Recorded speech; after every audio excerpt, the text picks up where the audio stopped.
Hi everyone and welcome back to the channel. This week we're following up from last week's video, which was about how to create a master keyword list. So this week we're going to use that list to create our PPC strategy. If you haven't seen last week's video, I'm going to put a link to that in the description below. Make sure to check that out before moving on to the rest of this video. So this video is going to be all about how to set up your PPC campaigns. It's great for beginners, but also it'd be a good refresher for anyone who's already got a product on the market and they're potentially wanting to look at how to set up their campaigns in the correct way. For me, I like to try and keep it nice and simple, and it's all about relevancy. There's quite a lot of noise in the PPC space and it can get quite complicated, but it doesn't need to be. So hopefully this is nice and clear and concise for you, and you can follow along using the template that I provide. Remember, if you want this template, please let me know in the comments below. I'm happy to send it out and you can use that for your own keyword research and PPC setup.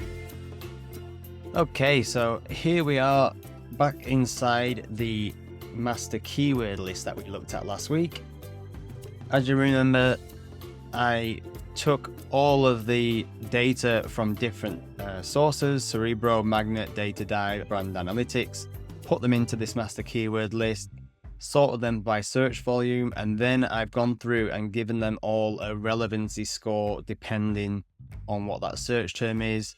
As a reminder, 1 is the most relevant search term, 2 is somewhat relevant, 3 not really relevant to the product, and B means it's a branded search term. So I've gone through the whole 594 search terms, I think it was. Yeah, 594. Gone through all of those and given them a relevancy score, which then we will use to separate them out into different campaigns. So coming into our PPC setup, I'll just explain the setup that we use for launch. This video, we're going to be looking just at launch, and I'll show you how to separate out the keywords specifically for launch. But I also have here a table of showing then what you would look at doing for growth phase. So after you've launched, say 2 or 3 months in, then you want to start scaling that product, your PPC campaigns, and these are the campaigns that you would expand out into.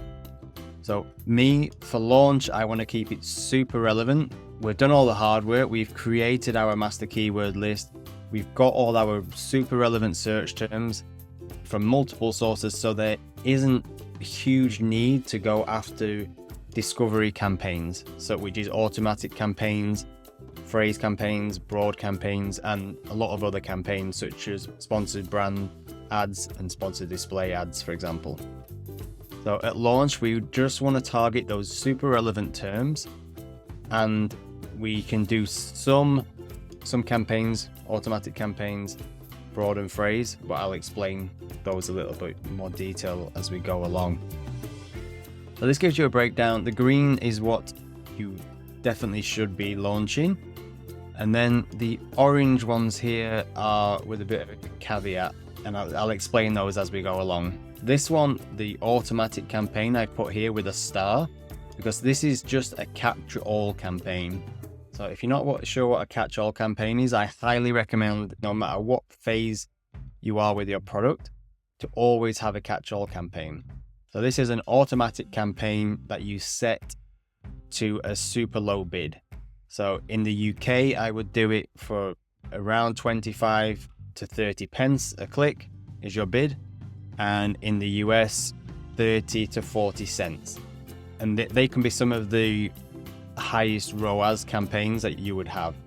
They keep the spend low and they catch all the sort of low hanging fruit. So you should always have those running no matter what. So this is the breakdown of all the campaigns. Now let's look at how we actually set those up. So I've created this sheet. We have relevancy 1, relevancy 2, relevancy 3, and then branded search terms. and acing targets. So this relevancy 1 sheet, this is showing all of our most relevant keywords. So there is a formula in here which pulls in all of the unique search terms that have got a relevancy score of 1. And then what I'm doing is I'm separating these out into different campaigns. So with relevancy 1 keywords, we want to use single keyword campaigns for our top search volume keywords. So here, what I've done is you just basically copy and paste from this list using this. So these top 5 here, I would put into single keyword campaigns. So that's a single keyword exact campaign, sponsored product campaign. So that's 1 campaign, 1 ad group, and 1 keyword. And these would be your highest bid and your highest budget campaigns, because these are what you've determined are the highest search terms and the most relevant. So they're our top keywords, and we really want to target those for rank from the get-go. So these, I would advise at launch to have a minimum of 100% top of search multiplier for these single keyword campaigns. And then the rest of them, we separate into priority 1.1, priority 1.2. So these are all our top keywords. And then we want to keep it to a maximum of 5 search terms per campaign for our relevancy 1 keywords. So here I've just gone down the list, copied and pasted 5 search terms into each one, and then there were extra ones at the end, so there was only 3 in that one. And then we have a sponsored brand video campaign, which we do for exact match, and we can have up to 10 per campaign in those. So I've just picked the top 10 most relevant and highly searched terms and use those in a sponsored brand video campaign. Then what else I like to do at launch, this varies from person to person, so this is just what I like to do. And I want to take my top most relevant search term. So here, even though it's Lion Mane Gummies for adults is the top search volume, if I use that in a broad match modified campaign, it's not going to give many results because that's already a very long tail keyword. So I'm taking the next most relevant term, which is Lion Mane Gummies, and that is the exact name of the product. That is what the product is. So I want to use that in a broad match modified campaign. Now the modifier is putting the plus after every word here. And by doing that, you are restricting the campaign to show you for only search terms that have these 3 terms in them. So by putting Lion's Mane Gummies like this, it will show you for Lion's Mane Gummies for adults. But it could also show you for Lion's Mane Gummies for kids, Lion's Mane Gummies 12-pack, or anything along those lines. It's going to show you for still relevant terms, but they might be really low search volume that we didn't dig up on our keyword research, so we haven't targeted them. So this is a good way to keep the relevancy, but to get some extra sales at potentially a much lower cost per click. And then the same for phrase. By keeping that in phrase match, it's going to target similar search terms to what the broad match campaign will show you for. However, phrase match may be cheaper cost per click, so it's worth running both. These both broad match and phrase match, the cost per click is always going to be lower than an exact match, so it's worth running those on your main term right from the start. Now moving on to our relevancy 2 campaigns. Here, because they're not as relevant, we aren't as focused on targeting individual search terms in smaller campaigns. So here we can do maximum of 10 search terms per campaign. So same again, what I've done here, however, is slightly different. I've tried to even out the overall search volume across these 4 campaigns. So by doing that, I select the top 4 search terms. I would copy and paste those here using Command Shift V, otherwise it will take the formula. And then what you do is copy that and you can paste transposed. And that would then separate those out into those top 4, which is what I've done. And you can do that going down 4 by 4, because you've got 4 campaigns here. And then that will evenly distribute the search volume. So then each of one of these campaigns has got roughly the same search volume. So what you don't want to do is have one of these campaigns with all the top 10 here, and then all the rest of these campaigns not having much search volume, because all your budget is going to get spent on this one campaign and these other ones aren't going to be as evenly distributed. So you want to make sure that they're quite even and have, like I said, maximum of 10 search terms per campaign. So again, this is exact match, sponsored product, 10 search terms per campaign. Then relevancy 3 at launch, I'm not doing anything with. So even though we have all these search terms here that we've analyzed that the competitors are ranking for, I have gone through and determined that these aren't relevant. And as you can see, a lot of these related to ashwagandha, all sorts of different things that aren't relevant to our lion's manes gummies, and that is what we're focusing on for launch. So potentially as you grow, you might want to start targeting some of these other less relevant keywords, but for now we're not doing anything without those. Same for branded search terms. It's important to know who your main competitors are in terms of the brand names. However, you don't want to be targeting those branded search terms from the get-go. Once you really start to scale, you'll want to try and rank for your competitors' search terms, but that's quite hard to do when you have branded search terms.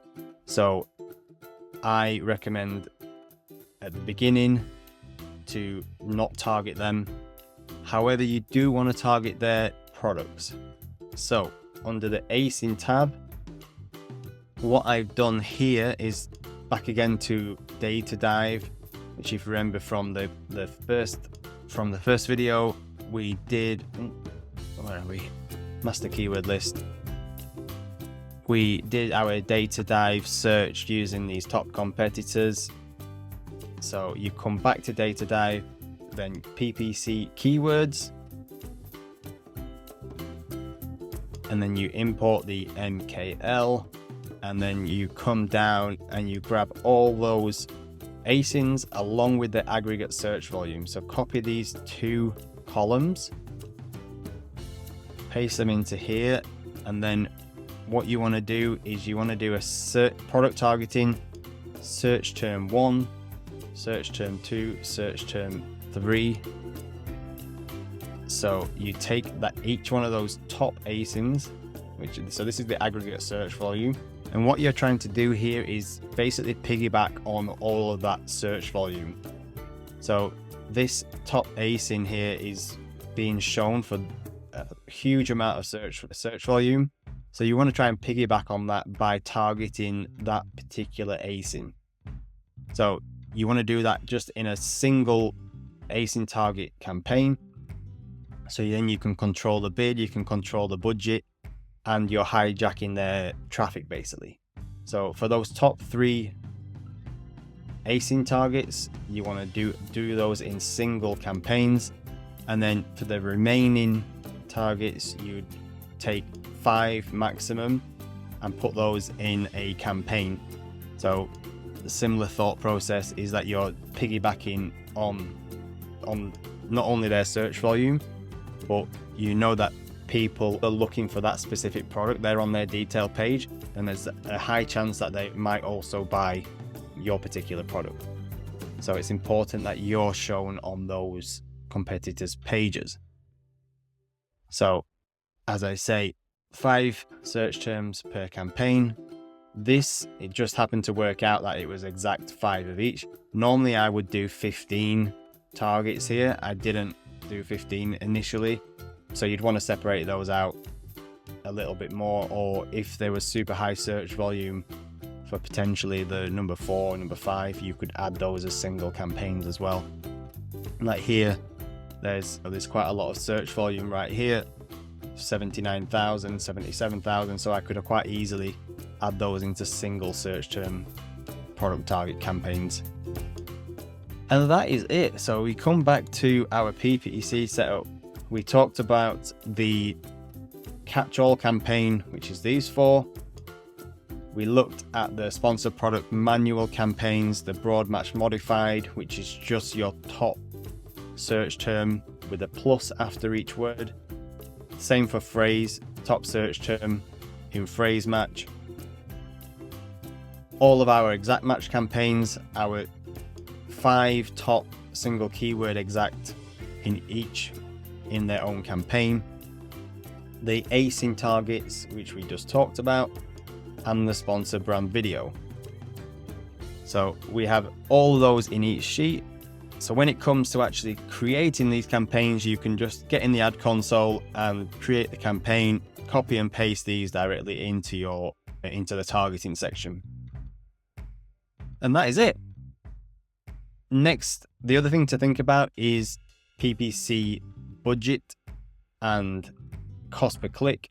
So the next video that I'm going to do is I'm going to add to this sheet a budget calculator, so you can look at all these search terms and work out how much it's actually going to cost, what the conversion rate might be, so how much you need to spend how many clicks you need per conversion, and you can work out what that might cost you.